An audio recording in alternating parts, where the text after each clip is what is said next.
So now I'm going to talk a little bit about art on Bitcoin and OnChainMonkey, and what we've been doing in terms of innovation and impact. Anyone who's not in the US may not be fully aware of this, but we are really in a time of massive societal change. And a new power is emerging, and that is Bitcoin power.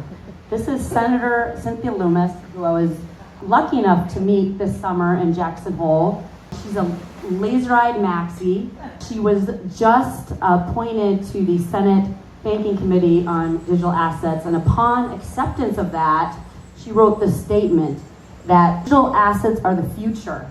And if the US wants to remain a global leader in financial innovation, Congress needs to urgently pass bipartisan legislation establishing a comprehensive legal framework for digital assets that strengthens the US dollar with a strategic Bitcoin reserve. Whoa. Gary Gensler's out, right?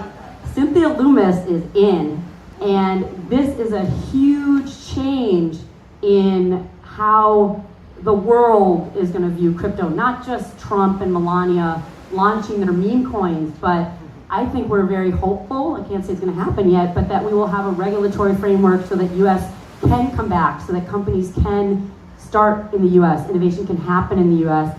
And I mean, in terms of Bitcoin standard adoption, it's already happening, right? El Salvador, Bhutan, US, Brazil, these are a number of countries that are considering adopting the Bitcoin standard reserve. There have been 15 states in the US that have proposed legislation to adopt a Bitcoin strategic reserve to hedge against inflation. Never before in my time, and Bill can probably relate to this, has Bitcoin been so accessible. You don't have to go to Coinbase to buy Bitcoin. My mom is 84. She can call her broker and get in on the latest Bitcoin ETF. When the Bitcoin ETFs launched, within a year, Bitcoin overtook gold for assets under management for ETFs. So this is like a huge orange tidal wave that is happening in the US and globally. I mean, I loved hearing the Gcash. People talk about Gcrypto and 94 million wallets being able to buy the top 100 fungible tokens. That was incredibly inspiring to me. And Bitcoiners are stepping onto the world stage, and they are gaining more and more power. This is Michael Saylor, who's the CEO of MicroStrategy. This company is a publicly traded company in the US. In the last 5 years, it's gone up over 2,500% in value of public markets.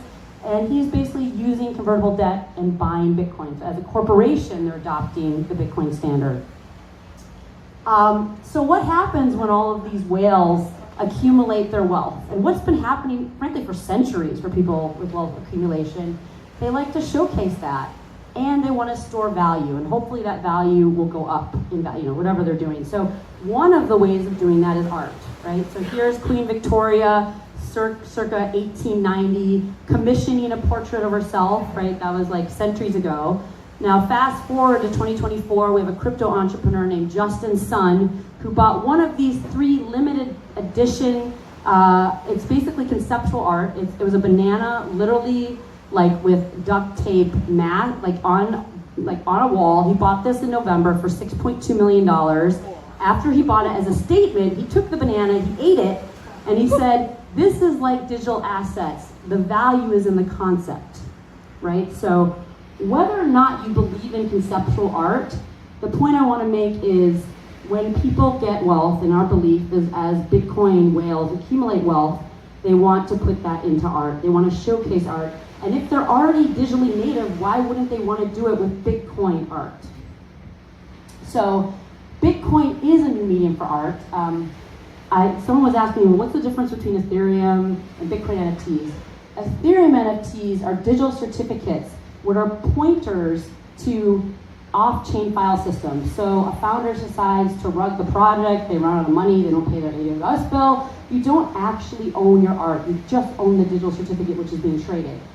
What is the newest thing is the Ordinals protocol, which was launched in 2023, is the first time data, art, music, assets can be inscribed directly on satoshis, which is the smallest unit of Bitcoin. It's like 1/100 millionth of a Bitcoin. So the art is actually on chain, and I like to, the analogy I use is the Lascaux cave paintings, right? They've outlasted all the cave people, probably men, who made them back in the day. Same thing with the on-chain monkeys. As long as Bitcoin exists, when Danny and I and Bill are long gone, those monkeys are still going to exist on-chain, on Bitcoin. OnChainMonkey created the first 10,000 of this digital art on Bitcoin. It's very significant. This first collection is our Genesis collection. It's 4 inscriptions you own on Bitcoin. The second one in the middle with the monkey bust is actually the first 3D generative art on Bitcoin. We also created code libraries that are open source that hundreds of artists are now using to put their art on Bitcoin. So this is also a very, very important, there's only 300 of these. I think the floor is like 0.24 Bitcoin, but it's all going to 1, and then probably much beyond that. And then this is our latest collaboration we did with Brian Brinkman, who's a Sotheby's Christie's artist. He did his first collection with us on Bitcoin. There's a number of artists we've launched on Bitcoin. So why are we all here, right? We want the alpha. We want to learn. We want to learn about AI. We want to learn about crypto. Who do we want to learn from? We want to learn from the people who are able to spot the trends and who are early. And I love this tweet from Bill. This is November 25th, 2010. Anyone using P2P digital currency, www.bitcoin.org? Fascinating potential. I mean, this tweet has aged very well. Let's just say that. The next picture is actually from our other co-founder, Danny Yang, who founded the Stanford Bitcoin Meetup in 2013. And that's a picture of Vitalik in 2014. And the title of his slide is Concept, Smart Contracts.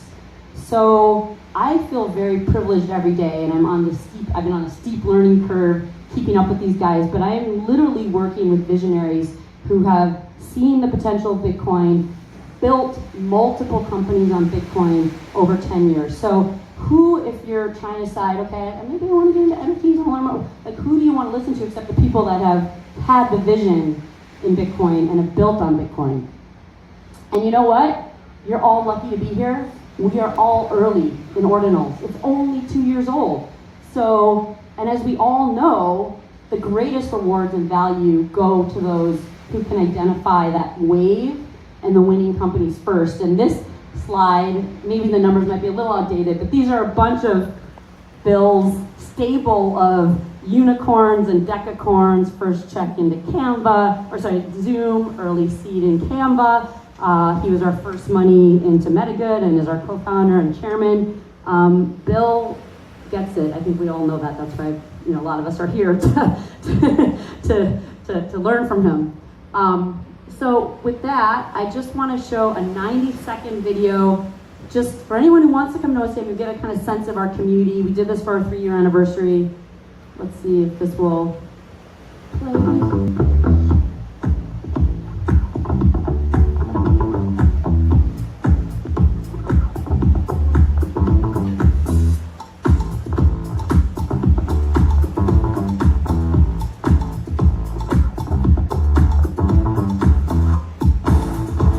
Lucky to have our backers, Lynn Dye, Sanga Capital, Gabby from YGG, a number of our backers are in the room here. Yap from Animoca, Phil Brosdale, Roem, founder of Dapper Labs, Apollo Ono, multi-time gold medalist. Incredible community. Partners. Next week, my co-founder Danny was just in Tokyo for the first Ordinals event in Tokyo, so opening that market. Now he's going to Paris. We're going to do a party with Ledger and Art Blocks and OpenSea, and we're like the only collection on Bitcoin that's doing that. These are some of the collections we've launched with other artists. I'll talk briefly about impact. We won Fast Company's 20 Best World Changing Ideas for Impact Investing in 2022. So this is just a little fun promo video. I thought it'd be faster than me talking through all of that, but thank you. Who was here 2 years ago and heard Dr. Al's talk at DeSalle University? Okay, I see some people. Oh my God. So that guy literally has been studying coral reefs for 24 years. He started breaking down in tears. I think half the room started breaking down in tears, talking about what's happening. I'm sure, yeah, Glenn knows what's happening, and it is devastating, but there is also hope, as Dr. Sylvia Earle always says, and he is really inspiring a lot of people to do kind of citizen reef research. So there's an artist out of Paris named Alexis Andre. A couple years ago, we put his NFTs on the side of the Glasgow building during COP26.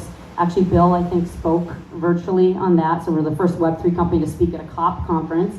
And the idea was just to inspire all of the world leaders to think about solutions for climate change. And Alexi told us, yes, I love it. Like, it's obviously an honor as an artist to get your art up on a public building like that during COP. But he also said, if we ever do a collection together, I want some percentage of those NFT revenues to go to a climate cause. So we launched Frontline. That was his first 10,000 generative artwork on Bitcoin in July. And I'm happy to say we made a donation, both Alexi and Metagood, to Al, so he can continue doing his efforts. So I just challenge everyone to think about, what is your digital identity? I mean, you have your physical identity. You're wearing a hat, you're wearing a pair of shoes, your watch, whatever. What is that signaling to people? Your digital identity could be your X profile pic, your WhatsApp, your Telegram, etc. What picture, maybe it's just you, right? But maybe it's a profile pic from an NFT company that is leading in innovation and art on Bitcoin and impact.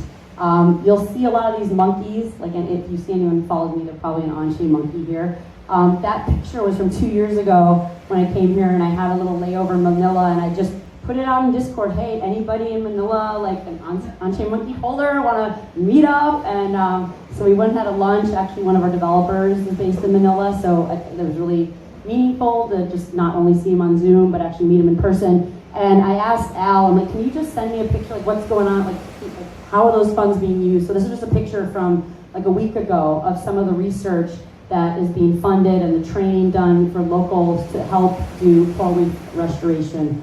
So I just want to say thank you again for your time. If anyone wants to learn more about OnChainMonkey, I'm happy to help you find your forever monkey. And yeah, thank you again, Maria and Bill.